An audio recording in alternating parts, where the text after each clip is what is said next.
Assalamualaikum warahmatullahi wabarakatuh. Selamat malam kakak-kakak Lingkar Pajak dan teman-teman. Di sini saya Abidin dari Lingkar Pajak kelas A akan memaparkan materi tentang PPh pasal 24, 25 dan PPN. Baik, langsung saja kita ke PPh pasal 24. PPh pasal 24 atau pajak penghasilan pasal 24 sendiri adalah peraturan yang mengatur hak wajib pajak untuk memanfaatkan kredit pajak mereka di luar negeri untuk mengurangi nilai pajak terhutang yang dimiliki di Indonesia, sehingga jumlah pajak yang harus dibayar di Indonesia dapat dikurangi dengan jumlah pajak yang telah mereka bayar di luar negeri, asalkan nilai kredit pajak di luar negeri tidak melebihi hutang pajak yang ingin dibayar di Indonesia.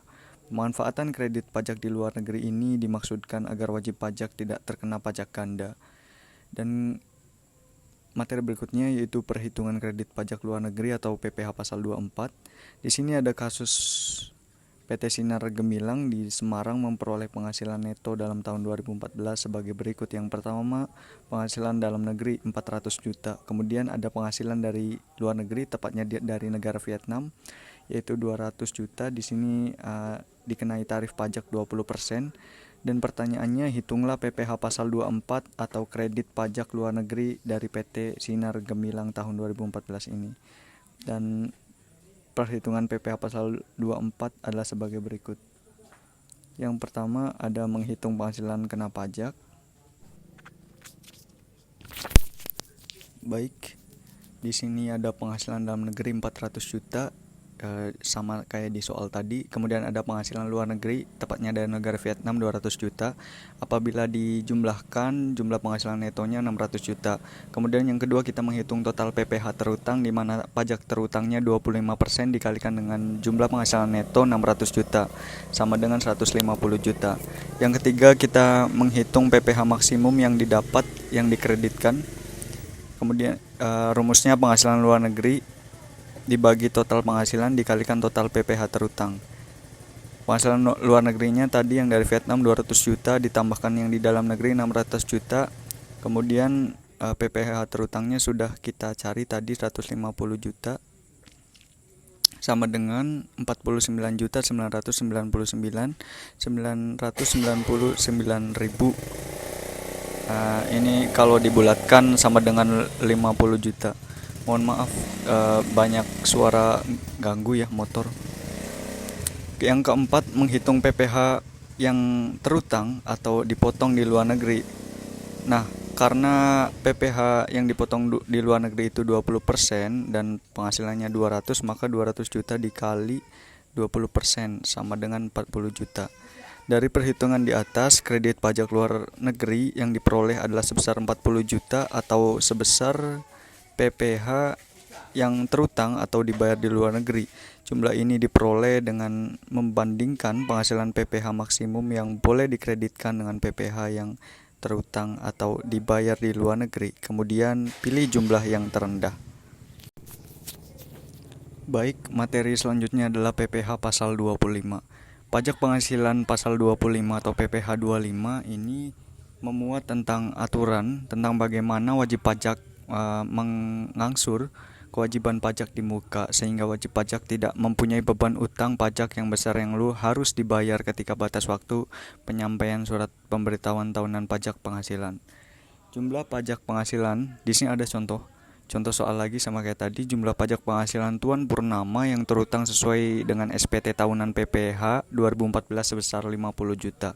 Jumlah kredit pajak Tuan Purnama pada tahun 2014 adalah sebesar 21.500.000 dengan rincian sebagai berikut.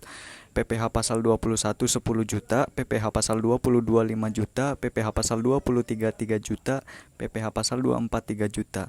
Pertanyaannya, berapa besarnya anggaran PPh pasal 25 Tuan Purnama untuk tahun 2015? Di sini ada penyelesaiannya, di mana semua angka di tabel dalam satuan rupiah.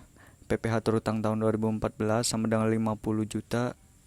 Ini sama kayak soal, disebutkan di soal tadi. Dan ada kredit pajak di mana PPh pasal 21 10 juta, 5 juta untuk 22, 3 juta untuk pasal 23 dan 3.500.000.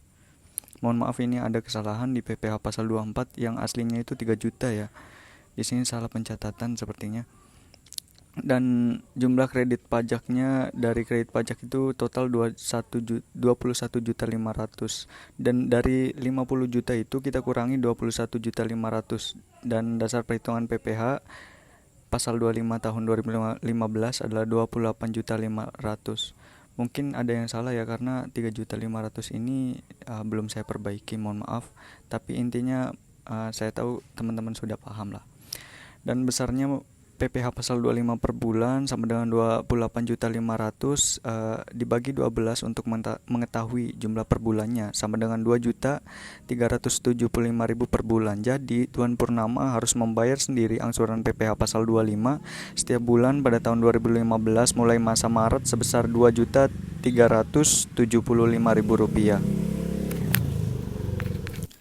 Baik, selanjutnya adalah materi yang terakhir, yaitu PPN. Pajak pertambahan nilai merupakan pajak yang dikenakan atas setiap barang dan jasa yang memiliki pertambahan nilai dalam peredarannya dari konsumen dan produsen.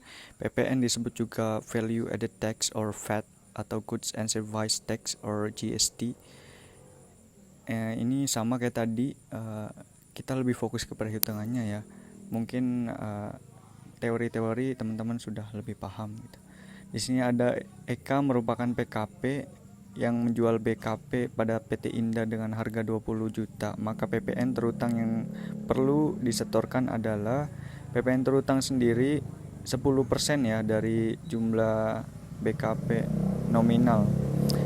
Jadi 10% dikalikan dengan 20 juta sama dengan 2 juta. Jadi PPN 2 juta menjadi pajak keluaran yang dipungut PT Eka dan PT Indah adalah 2 juta. Sebenarnya untuk PPN ini lebih mudah ya, karena sehari-hari kita juga sering ngeluarin PPN. Contohnya kalau kita beli di Indomaret itu kan ada PPN 10%. Mungkin itu saja penyampaian dari saya tentang materi ini. Kurang lebihnya mohon maaf apabila ada salah, dan terima kasih. Wassalamualaikum warahmatullahi wabarakatuh.